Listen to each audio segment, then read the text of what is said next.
दोस्तों, welcome you all in our channel learn academy. दोस्तों, आज के हम इसमें इस वीडियो में बात करेंगे फेरस मेटल्स के बारे में। हम देखेंगे इसकी क्लासिफिकेशन और फिर हम उसके बाद हर एक टाइप्स के बारे में बात करेंगे थोड़ा डिटेल्स में। तो चलिए दोस्तों, शुरू करते हैं हम आज की अपनी इस वीडियो। फेरस मेटल्स को हम क्लासीफाई कर सकते हैं 4 डिफरेंट टाइप्स में। इसमें कि पहला है pig iron, wrought iron, cast iron and steel. दोस्तों, ब्लास्ट फर्नेस में आयरन ओर की प्रोसेसिंग करने से जो सबसे फर्स्ट काइंड ऑफ आयरन जो हमें मिलता है वो पिग आयरन होता है, और इसीलिए इसको क्रूड आयरन भी कहते हैं, क्योंकि ये सबसे पहला स्टेप्स होता है आयरन के प्रोडक्शन का। और यही पिग आयरन यूज़ किया जाता है अदर काइंड ऑफ आयरन के प्रोडक्शन में, जैसे कि cast iron, wrought iron, steel. Pig iron from the blast furnace contains 90 to 92% of iron, यानी कि इसमें impurities सबसे ज़्यादा होती है इस पिग आयरन में। दूसरा काइंड है wrought iron, the purest iron which contains 99.5 to 99.9% of iron. इसलिए इसमें इम्प्योरिटी सबसे कम होती है, इसीलिए इसको प्योरेस्ट आयरन कहते हैं। It is a tough, malleable and ductile material. Wrought iron cannot stand sudden and excessive shocks. अगर कोई हमें ऐसे पार्ट्स की मैन्युफैक्चरिंग करनी है जिस पर बहुत ज़्यादा झटके लगते हों या शॉक्स लगती हों, तो वैसे पार्ट्स को हम रॉट आयरन की मदद से नहीं बनाते हैं, क्योंकि ये उस कैपेसिटी का नहीं होता है। इसकी खासियत है कि ये ईजिली इसकी फोर्जिंग कर सकते हैं और वेल्डिंग कर सकते हैं बड़ी आसानी से। नेक्स्ट काइंड जो आयरन का फेरस मेटल्स का जो है वो cast iron. Cupola furnace is used for the production of cast iron. It is obtained by remelting pig iron with coke and limestone in cupola furnace. Cupola furnace में जो pig iron जो हमें कि blast furnace से मिलता है iron और उसको मेल्ट करने से, उस पिग आयरन के साथ हम कोक और लाइमस्टोन का यूज़ करके क्यूपोला फर्नेस में हम कास्ट आयरन का प्रोडक्शन करते हैं। इसमें कार्बन कंटेंट्स वेरी करता है, क्योंकि कास्ट आयरन भी कई टाइप्स के होते हैं। इसमें जो वेरिएशन होता है कार्बन का वो 1.7 से 4.5% तक हो सकता है। और कार्बन 2 फॉर्म में अवेलेबल हो सकते हैं कास्ट आयरन में, जिसमें कि एक ग्रेफाइट जो कि फ्री फॉर्म में होता है और कंबाइंड फॉर्म में सीमेंटाइट अवेलेबल होता है। ऐसा हो सकता है कि किसी कास्ट आयरन में सिर्फ ग्रेफाइट हो, और ऐसा भी हो सकता है किसी कास्ट आयरन में सिर्फ सीमेंटाइट हो, और एक ऐसा भी हो सकता है कि किसी कास्ट आयरन में ग्रेफाइट यानी फ्री फॉर्म ऑफ आयरन भी अवेलेबल हो और कंबाइंड फॉर्म ऑफ कार्बन भी अवेलेबल हो, यानी कि सीमेंटाइट भी अवेलेबल हो। हम आगे बात करेंगे different types of cast iron के बारे में। दोस्तों, सबसे पहले हम देखते हैं कुछ प्रॉपर्टीज के बारे में जो कास्ट आयरन की होती हैं। It is a brittle material due to the presence of carbon in large amount. दोस्तों, कार्बन का प्रेजेंस जो कास्ट आयरन में होता है वो इसको ब्रिटल बना देता है, और हम जानते हैं ब्रिटलनेस क्या चीज़ होती है। दोस्तों, ब्रिटलनेस किसी मेटेरियल की वो प्रॉपर्टी होती है जिसमें कि मेटेरियल के ऊपर अगर कोई लोड या कोई फोर्स लगता है तो वो कोई डिफॉर्मेशन शो नहीं करता है, यानी उसके उसके शेप में कोई इलोंगेशन नहीं होता है, ना ही कोई कंट्रैक्शन होता है, बल्कि उसकी जो स्ट्रेंथ होती है उस स्ट्रेंथ तक तो वो बर्दाश्त करता है, लेकिन उसके बाद वो टूट जाता है। जैसे कि हम ग्लास को कह सकते हैं, glass is a brittle material, ceramics are also brittle material. जबकि अगर कोई एल्युमिनियम का पीस अगर देख लें तो एल्युमिनियम के ऊपर अगर हम टेंसाइल फोर्स लगाते हैं तो उसके लेंथ में कुछ चेंजेस होते हैं, यानी कि उसके अंदर डक्टिलिटी है, टेनासिटी है। जबकि ब्रिटल मटेरियल के ऊपर अगर हम टेंसाइल फोर्स लगाएंगे तो वो उसके अंदर कोई डिफॉर्मेशन नहीं होगा, उसके लेंथ में कोई चेंजेस नहीं होंगे, बल्कि वो टुकड़ों में बिखर जाएगा।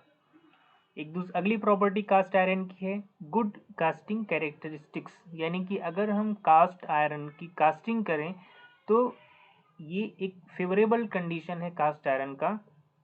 उसकी casting properties, high compressive strength, cast iron की जो कंप्रेसिव स्ट्रेंथ प्रॉपर्टी है वो अच्छी होती है टेंसाइल स्ट्रेंथ के मुकाबले में। वियर रेजिस्टेंस, ब्रिटलनेस की वजह से इसका एक अच्छा वियर रेजिस्टेंस इसमें होता है और मशीनेबिलिटी भी अच्छी होती है। और जैसा कि हमने सबसे पहले डिस्कस किया कि कास्ट आयरन ब्रिटल होता है, इसलिए इसकी टेंसाइल स्ट्रेंथ बहुत ही कम होती है।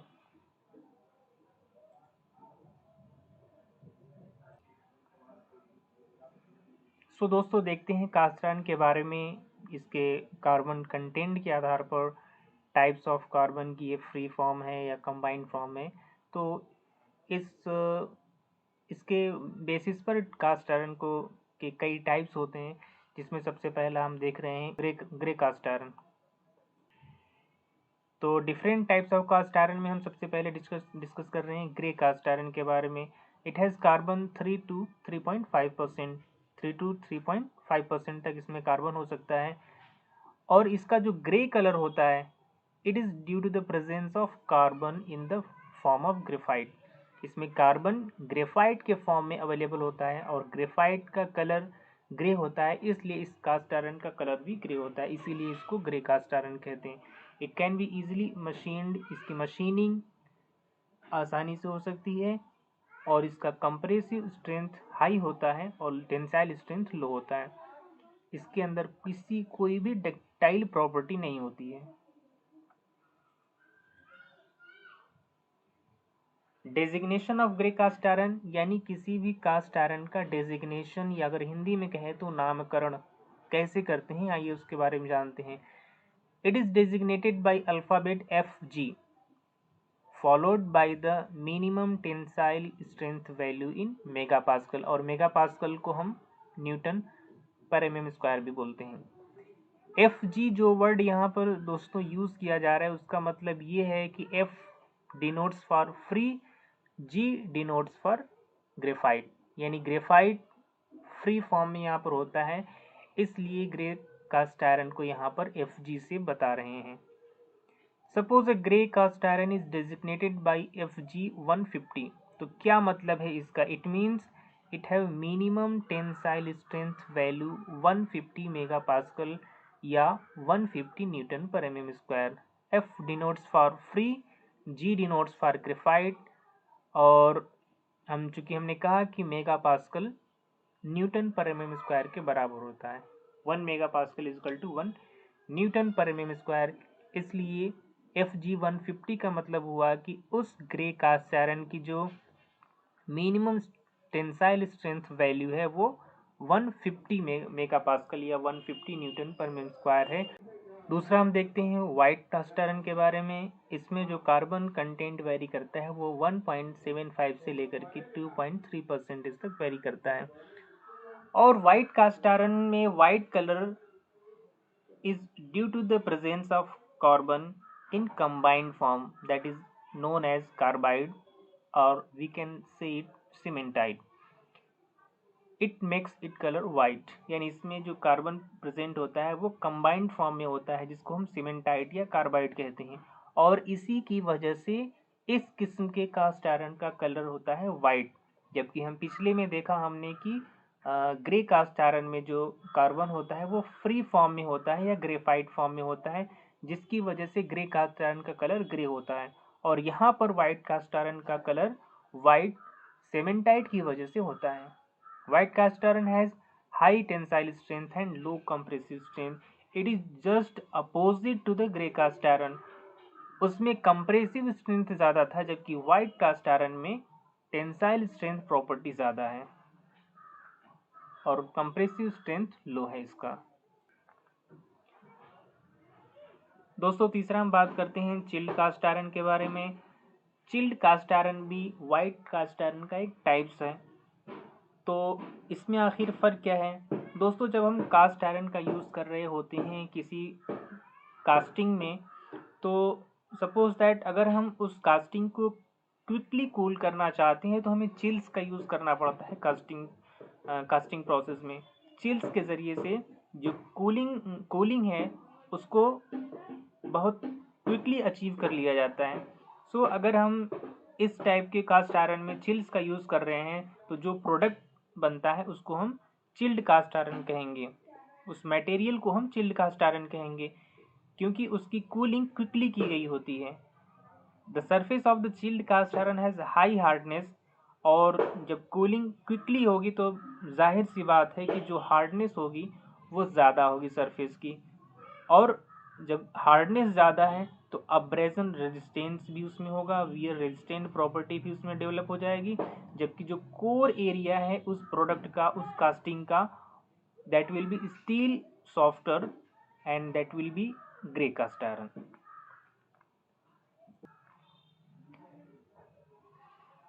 फोर्थ टाइप है दोस्तों मॉर्टल कास्ट आयरन, और ये कास्ट आयरन जो हमने अभी पिछले पढ़ा है white cast iron and grey cast iron, उसके बीच का एक ये कास्ट आयरन होता है, इसलिए हम इसको कह सकते हैं it is an intermediate cast iron between grey cast iron and white cast iron. क्यों इसको हम इंटरमीडिएट कह रहे हैं?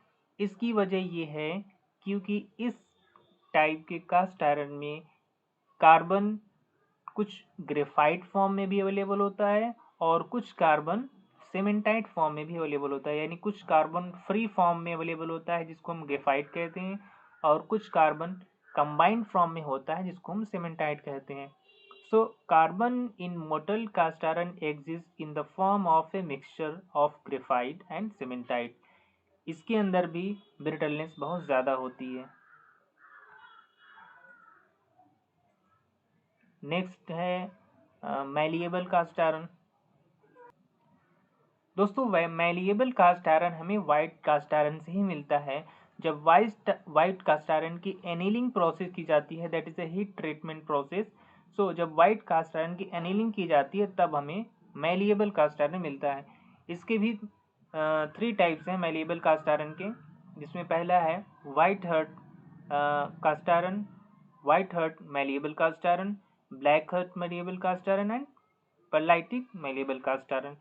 इसमें जो डेजिग्नेशन किया जाता है वाइट हर्ट को डेजिग्नेट करने के लिए, नामकरण करने के लिए हम WM वर्ड का यूज़ करते हैं, ब्लैक हर्ट के लिए BM और परलाइटिक के लिए हम PM यूज़ करते हैं।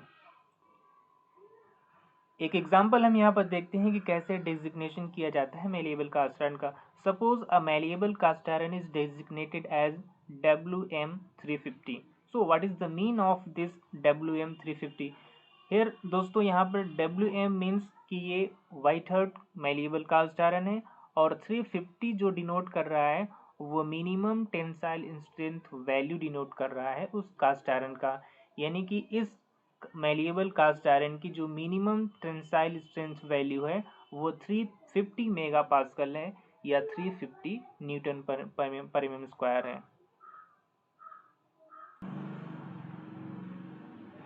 दोस्तों सिक्स्थ टाइप जो कास्ट आयरन की है वो डक्टाइल कास्ट आयरन है, और डक्टाइल कास्ट आयरन को और भी नामों से जाना जाता है, जैसे कि nodular cast iron, spheroidal graphite cast iron, या फिर high strength cast iron. High strength cast iron word यहाँ पे इसलिए यूज़ किया गया है क्योंकि डक्टाइल कास्ट आयरन की स्ट्रेंथ सबसे ज़्यादा होती है, इसलिए हम इसको हाई स्ट्रेंथ कास्ट आयरन कहते हैं। और it is obtained by adding magnesium that may be 0.1 to 0.8% to the molten grey cast iron, यानी ग्रे कास्ट आयरन को मेल्ट करके जब उसमें मैग्नीशियम जो कि 0.1 से लेकर के 0.8% तक हो सकता है, जब उसमें मिलाया जाता है तब जाकर के डक्टाइल कास्ट आयरन बनता है। क्या होता है ये डक्टाइल कास्ट आयरन? दोस्तों इस किस्म के कास्ट आयरन में यानी डक्टाइल कास्ट आयरन में ग्रेफाइट नोड्यूलर फॉर्म में अवेलेबल होता है, जबकि ग्रे कास्ट आयरन में ये फ्लेक्स में अवेलेबल होता है। तो जब हम ग्रे कास्ट आयरन में यानी जिसमें कि ग्रेफाइट फ्लेक्स फॉर्म में अवेलेबल है, इस ग्रे कास्ट आयरन को मेल्ट करके जैसे ही हम इसमें मैग्नीशियम को ऐड करते हैं वो फ्लैकी कार्बन या flaky graphite changes in nodular form,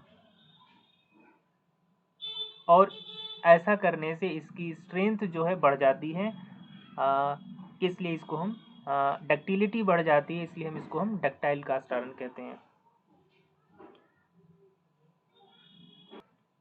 दोस्तों आइए देखते हैं इसके डिजिग्नेशन के बारे में कि कैसे डक्टाइल कास्ट आयरन का डिजिग्नेट किया जाता है। सपोज दैट आपके पास एक सैंपल है डक्टाइल कास्ट आयरन का जिसको डिजिग्नेट किया गया है SG400/15 से। तो इसका क्या मतलब हुआ दोस्तों SG refers to spheroidal graphite, क्योंकि हमने पिछली स्लाइड में देखा था कि डक्टाइल कास्ट आयरन का एक नाम ये भी होता है स्फेरॉइडल ग्रेफाइट कास्ट आयरन। तो यहाँ पर डिजिग्नेशन में वही वर्ड यूज किया जाता है स्फेरॉइडल से जो लिया गया है। S refers to spheroidal and G refers to graphite, spheroidal graphite. और 400 का मतलब हुआ यहाँ पर minimum tensile strength value, that is here 400 megapascal. और 15 डिनोट कर रहा है यहाँ पर इलोंगेशन परसेंटेज को, कि 15 denotes to percentage of elongation, यानी 15% इलोंगेशन पॉसिबल है इस डक्टाइल कास्ट आयरन का। अगर 16 लिखा होगा तो उसका मतलब है कि 16% इलोंगेशन पॉसिबल है उस डक्टाइल कास्ट आयरन का। अगर उससे ज़्यादा उसका इलोंगेशन मुमकिन नहीं है, वो टूट जाएगा। तो चूंकि इसमें कुछ इलोंगेशन पॉसिबल है इसलिए इसको डक्टाइल कास्ट आयरन कहा जाता है, जबकि बाकी किस्में जो है कास्ट आयरन की, जैसे grey cast iron, white cast iron, इनकी टेंसाइल प्रॉपर्टी कम होती है और कंप्रेसिव प्रॉपर्टी ज़्यादा होती है, जबकि डक्टाइल कास्ट आयरन ही एक ऐसा कास्ट आयरन है जिसके अंदर कुछ इलोंगेशन पॉसिबल है। एक 7th देखते हैं दोस्तों, एलॉय कास्ट आयरन। दोस्तों कभी कभी रिक्वायरमेंट के हिसाब से कास्ट आयरन की प्रॉपर्टी को एनहांस किया जाता है अकॉर्डिंग टू अवर रिक्वायरमेंट्स। तो उसमें कुछ एलाइंग एलिमेंट्स मिलाए जाते हैं, वो क्या हो सकते हैं, दैट में भी nickel, chromium, molybdenum, copper, vanadium, या इसके अलावा और भी एलिमेंट्स हो सकती हैं जो एलॉइंग एलिमेंट्स हो सकती हैं जो हम कास्ट आयरन को एलॉय कास्ट आयरन को बनाने में कर सकते हैं। सो what is the purpose of adding these alloying elements? दोस्तों जो पर्पस हमारा हो सकता है कि हम उस कास्ट आयरन की स्ट्रेंथ बढ़ाना चाहते हैं, या फिर हम उसकी वियर रेजिस्टेंस प्रॉपर्टी को बढ़ाना चाहते हैं। हमारा मकसद एक हाई वियर रेजिस्टेंस प्रॉपर्टी का कास्ट आयरन बनाने का है, या फिर हम उसको कोरोजन रेजिस्टेंस उसकी प्रॉपर्टी बढ़ाना चाहते हैं, या फिर हम एक ऐसे पार्ट को बनाना चाहते हैं that would be used at very high temperature. So हमें उसका हो सकता है कि हमें उसकी हीट रेजिस्टेंस प्रॉपर्टी बढ़ानी है। तो ज़रूरत के हिसाब से हम उसमें एलाइंग एलिमेंट को मिलाएंगे एक स्पेसिफिक अमाउंट में।